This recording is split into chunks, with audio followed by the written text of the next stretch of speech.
Hello everyone, welcome to my YouTube channel. इस channel पर हम डिस्कस करते हैं बायोलॉजी के इम्पॉर्टेंट टॉपिक्स और concepts through the NCERT books. इसी वजह से ये वीडियोस बहुत ज़्यादा इंपॉर्टेंट है आपके school exams as well as for competitive exams. आज हम कर रहे हैं क्लास 10 का चैप्टर नंबर 6। क्योंकि एग्ज़ाम्स आने वाले हैं तो बहुत सारे स्टूडेंट्स ने रिक्वेस्ट किया था कि मैम आप क्लास 10 के भी कुछ चैप्टर्स की वीडियो बना दीजिए so that we can refer. इससे पहले हम स्टार्ट करें, about me, my name is Shivani Vats. I have done masters in botany. I have also done bachelor's of education and I have a teaching experience of more than 8 years. मेरी classes में हम biology पढ़ते हैं in the most simplified ways with the help of a lot of examples. So let's get started. What are life processes? ठीक है, तो हम जब भी किसी ऑर्गेनिज्म को देखते हैं तो हम कहते हैं कि ये अलाइव है या फिर डेड है। मान लीजिए आप ये इंसान देख रहे हैं यहाँ पे, तो आप कह सकते हैं कि ये ज़िंदा है या फिर नहीं। या फिर अगर आप ये प्लांट देख रहे हैं यहाँ पे, तो क्या आप बोल सकते हैं कि अलाइव है या डेड है, क्योंकि इसकी लीव्स तो ग्रीन है नहीं। तो ये सब पता लगाने के लिए हम कुछ बेसिक चीज़ें देखते हैं। जैसे हम देखेंगे क्या ये इंसान सांस ले रहा है, या फिर क्या ये पेड़ बढ़ रहा है, क्या इसमें न्यू ग्रोथ आ रही है, लीव्स आ रही हैं, फ्लावर्स आ रहे हैं। अगर ये सब हो रहा है तो हम बोलेंगे कि हाँ, ये इंसान जिंदा है, ये सांस ले रहा है। इसकी पल्स चेक कर सकते हैं कि हाँ, his heart is working, he is alive. Okay, तो ये कुछ बेसिक चीज़ें होती हैं जो हम चेक करते हैं, जो डिफ्रेंशिएट करने में हेल्प करती हैं कि कोई चीज़ लिविंग है या फिर डेड है। इन्हीं प्रोसेसेस को बोला जाता है लाइफ प्रोसेसेस, जैसे nutrition, transportation, respiration, excretion, reproduction and metabolism. ठीक है, कुछ क्वेश्चंस देख लेते हैं एनसीईआरटी के। Why is diffusion insufficient to meet the oxygen requirements of multicellular organisms like humans? क्यों डिफ्यूजन सफिशिएंट नहीं है ऑक्सीजन की रिक्वायरमेंट्स पूरी करने के लिए? ऐसा इस वजह से है क्योंकि मल्टी सेल्यूलर ऑर्गेनिजम्स का जो बॉडी डिज़ाइन होता है वो काफ़ी ज़्यादा कॉम्प्लेक्स होता है, वाइल डिफ्यूजन एक ऐसी प्रोसेस है जो थोड़ी सी स्लो है। तो जब तक हमारे सारे ऑर्गन्स में, सारे सेल्स में, हर एक सेल में ऑक्सीजन पहुँचेगी, तब तक तो हम मर चुके होंगे। इस वजह से डिफ्यूजन हमारे लिए इनसफिशेंट है। इनफैक्ट सिर्फ हम सांस ले रहे हैं वो भी इनसफिशेंट है। हमारी बॉडी में स्पेशल कनेक्टिव टिश्यू है ब्लड, जो कि सारे ऑर्गन्स तक, सारे सेल्स तक ऑक्सीजन को लेकर जाता है। Next question, what criteria do you use to describe whether something is alive? तो ये हम ऑलरेडी डिस्कस कर चुके हैं। What are outside raw materials used for by an organisms? किस चीज़ के लिए यूज़ किए जाते हैं रॉ मटेरियल्स?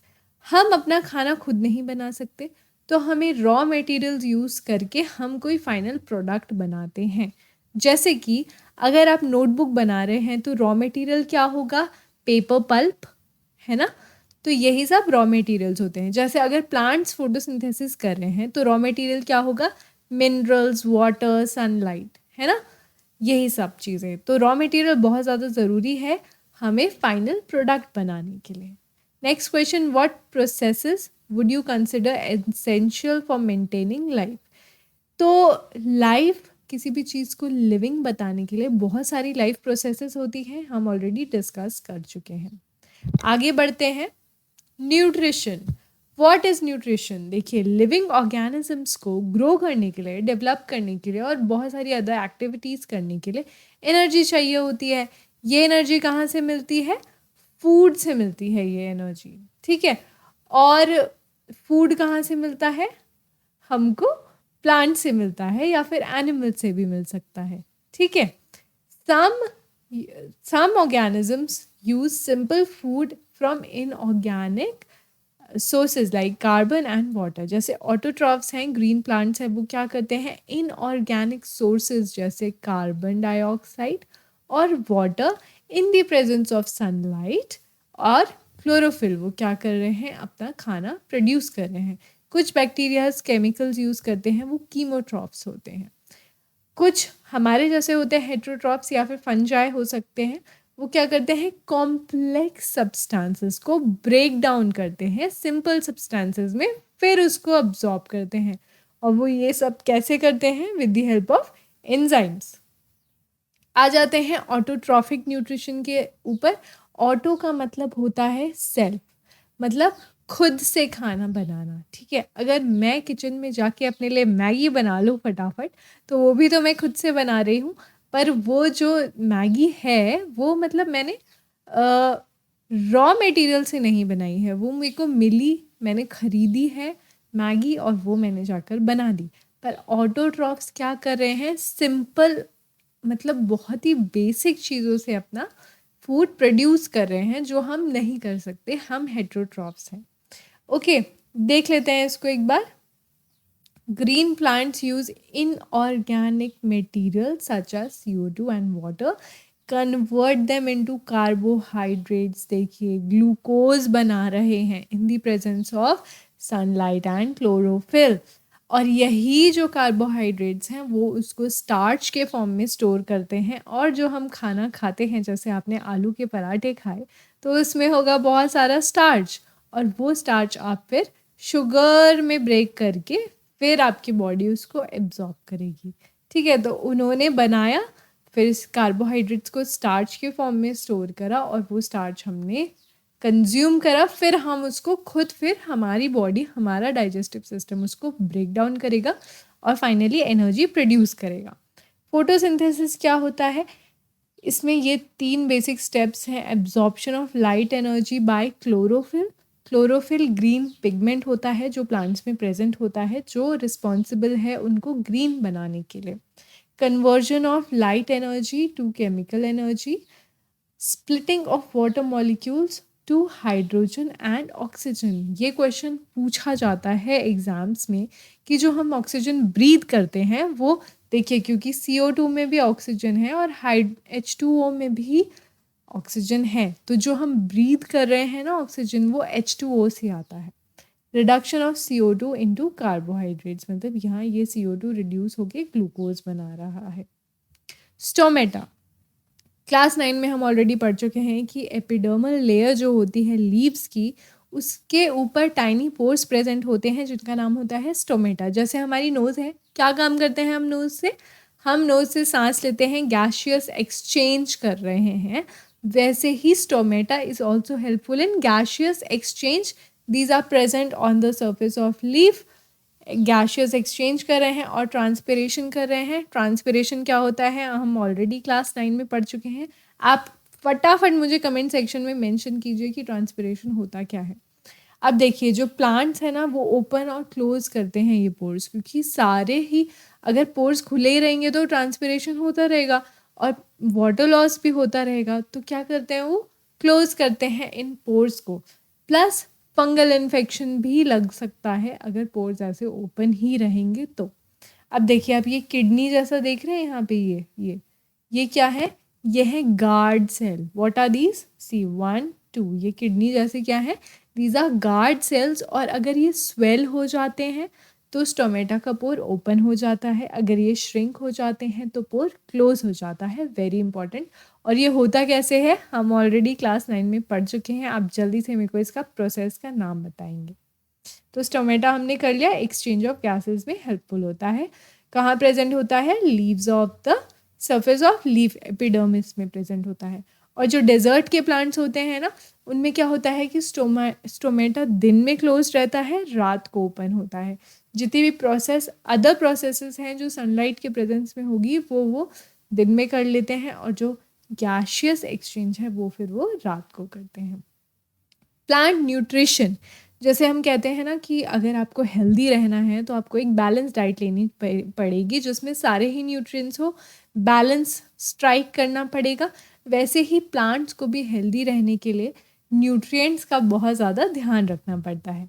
कैसे nutrients, nitrogen, phosphorus, iron, magnesium. कहाँ से एब्जॉर्ब करता है, सॉइल से एब्जॉर्ब करता है। नाइट्रोजन जो है बहुत ज़्यादा ज़रूरी है for the synthesis of protein and other compounds. In fact आपके DNA में भी नाइट्रोजन होता है। आ जाते हैं हेट्रोट्रॉफिक न्यूट्रिशन के ऊपर। हम सब हेट्रोट्रॉफ्स हैं, हम अपने फूड रिसोर्सेज के लिए ऑटोट्रॉफ्स या फिर हेट्रोट्रॉफ्स पे डिपेंडेंट होते हैं, ठीक है। अगर वही जो मैंने अभी आपको बोला, अगर न्यूट्रिशन के लिए किसी और पे डिपेंड कर रहे हैं तो वो हेटेरोट्रॉफ्स में आएंगे। अब कुछ ऑर्गेनिजम्स ऐसे होते हैं जो खाने को कंज्यूम करने से पहले बॉडी के बाहर ही ब्रेक डाउन कर लेते हैं। ये क्वेश्चन भी CDS में पूछा जा चुका है कि which of the following breaks down its food outside the body. तो जो फंजाई होते हैं, यहाँ देखिए आप इस डायग्राम में, ये जो चींटी है बेचारी मर चुकी है, इसकी बॉडी डीके हो रही है। ये भी बहुत ज़्यादा इम्पॉर्टेंट है फंजाई, क्योंकि ये डीके होती हुई चीज़ के ऊपर उगते हैं और उसको पूरा ख़त्म कर देते हैं। तो नेचर के बैलेंस के लिए fungi is also very important. तो ये क्या करते हैं, यहाँ पे अपने होस्ट के ऊपर ना सिक्रीट करते हैं एंजाइम्स और बाहर ही ब्रेक डाउन करके फिर अपने खाने को अब्जॉर्ब करते हैं। अनलाइक अस, जिनका प्रॉपर डाइजेस्टिव सिस्टम है, जहाँ पर ब्रेक डाउन ऑफ फूड होता है।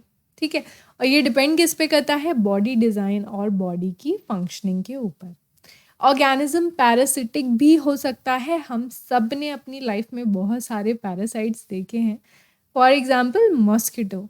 और आप 2 एग्जाम्पल्स मुझे कमेंट सेक्शन में बताएंगे। ओके, अब ऑर्गेनिज्म फूड अब्जॉर्ब कैसे करता है, ऑब्टेन कैसे करता है, या तो अपनी पूरी बॉडी से कर रहा होगा या फिर कोई स्पेसिफिक स्पॉट से कर रहा होगा। जैसे ह्यूमन बींग्स बकल कैविटी मतलब माउथ से खाने को इनटेक करते हैं। आगे बढ़ जाते हैं, ह्यूमन बींग्स की बात कर रहे हैं तो डाइजेस्टिव सिस्टम ह्यूमन बींग्स का ही पढ़ लेते हैं। यहाँ पर ये देखिए, ये डाइजेस्टिव सिस्टम का डायग्राम है। डाइजेस्टिव सिस्टम में क्या होता है, कॉम्प्लेक्स फूड को ब्रेक डाउन किया जाता है इनटू सिंपल एब्जॉर्बेबल फॉर्म, जो बॉडी एब्जॉर्ब कर सकती है। ये कुछ इसी तरीके से है कि आप कनाडा से आए डॉलर्स लेके और सरोजनी मार्केट चले गए शॉपिंग करने, पर वहाँ पे आपको कोई सामान देने को तो दे देंगे, उनके तो मज़े आ जाएंगे, लेकिन करेंसी बाहर के देश की यहाँ पर नहीं चलती है। यहाँ पे आपको चलाने के लिए इंडिया की करेंसी यूज़ करनी पड़ेगी।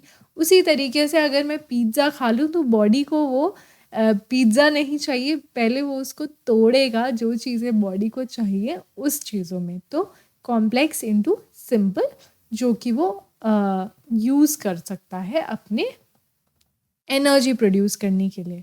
ठीक है, डाइजेशन होता कहाँ है, एलिमेंट्री कैनाल में होता है, और एलिमेंट्री कैनाल के साथ जो एसोसिएटेड ग्लैंड्स होती हैं वो भी इम्पॉर्टेंट होती हैं। अब जैसे माउथ में, जैसे हम खाना खाते हैं तो सबसे पहले माउथ में हम उसको च्यू करते हैं, सलाइवा आता है, सलाइवा के साथ टंग जो है खाने को मिक्स करती है। सलाइवा के अंदर एक एंजाइम होता है जिसका नाम है सलाइवरी एमाइलेज, जो कि बहुत ज़्यादा इम्पॉर्टेंट है स्टार्च को शुगर में कन्वर्ट करने के लिए। इसके बाद खाना आगे फर्दर मूव करता है माउथ से ईसोफेगस में। ईसोफेगस में खाना जाता है पेरिस्टाल्टिक मूवमेंट में, जो कि क्या है, ऐसे ऐसे मूव करता है खाना। कॉन्ट्रैक्शन और रिलैक्सेशन इसको बोला जाता है पेरिस्टाल्टिक मूवमेंट, और जाता है सीधा कहाँ, आपके स्टमक में, जहाँ पे खाना रहता है अराउंड 4 to 5 आवर्स, और यहाँ पे एक्ट करता है जो है आपका व्हाट इज़ इट कॉल्ड, जल्दी से मेरे को बताओ कोई। उसको बोला जाता है गैस्ट्रिक जूसेस, जो कि मिक्सचर होता है HCl, पेप्सिन और म्यूकस का। क्या करता है, पेप्सिन डाइजेशन ऑफ प्रोटीन, और पेप्सिन को फंक्शन करने के लिए एक एसिडिक मीडियम चाहिए होता है जो कि प्रोवाइड करता है HCl। ठीक है, तो ये हम पढ़ चुके हैं। और HCl क्योंकि बहुत ज़्यादा स्ट्रॉन्ग एसिड है तो स्टमक की वॉल्स को भी बर्न कर सकता है, इसलिए म्यूकस भी प्रेजेंट होता है।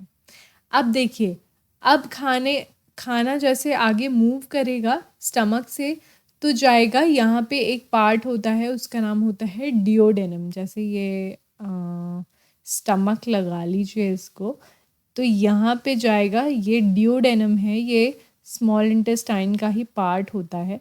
यहीं इसी डिओडेनम में ना पैनक्रियाज का भी सिक्रीशन आता है और लिवर से भी सिक्रीशन आता है।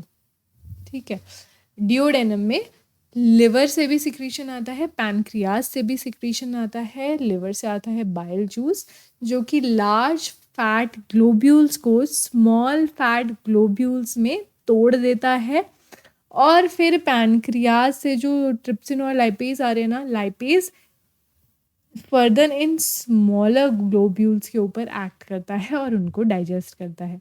Trypsin on the other hand proteins का डाइजेशन करता है।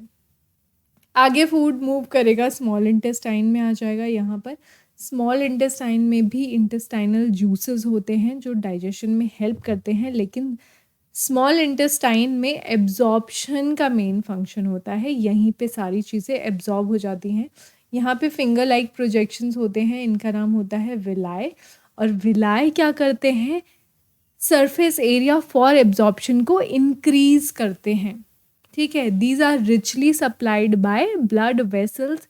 इसमें बहुत ज़्यादा ब्लड वेसल्स होती हैं जिसके अंदर सारा ही एब्जॉर्प्शन फिर ब्लड में चले जाता है, जहाँ से वो अलग अलग पार्ट्स में जाता है बॉडी के।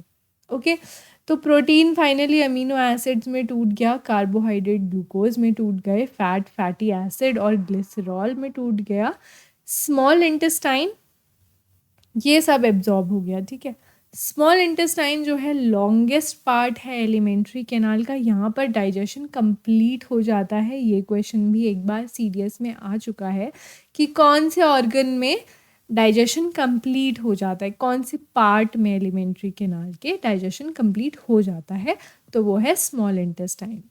अब देखिए आगे फूड मूव करेगा लार्ज इंटेस्टाइन पे, जहाँ पे सारा अनएब्जॉर्ब्ड फूड जो बच गया है वो जाएगा।